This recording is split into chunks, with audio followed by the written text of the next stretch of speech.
Hello guys, আপনারা সবাই কেমন আছেন? আশা করি ভালো আছেন। আপনাদের আশীর্বাদে আমিও ভালো আছি। চলে আসছি আপনাদের মাঝে ছোট্ট একটা নতুন ভিডিও নিয়ে। আমি আজকে রান্না করেছি পেঁপে, আলু আর কাঁচকলা দিয়ে ট্যাংরা মাছ দিয়ে ঝোল, আর দেশি লাল চাউলের ভাত ভাজি করেছি ডিম দিয়ে, দন্দল দিয়ে ডিম দিয়ে রান্না করেছি। সাথে রয়েছে লেবু আর শসা সালাদ, সিম আলু ট্যাংরা মাছ ঝোল, আর গাছে ছোট্ট একটা চাল কুমড়ো হয়েছিল, তাকে ভাজি করেছি বন্ধুরা।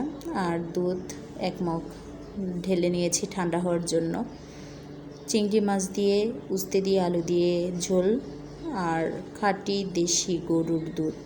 বন্ধুরা, এই আজকে আমাদের দুপুরের খাবার। কেমন হয়েছে অবশ্যই আপনারা কমেন্ট করে জানাবেন। সবাই ভালো থাকবেন, সুস্থ থাকবেন, আমার জন্য সবাই আশীর্বাদ করবেন।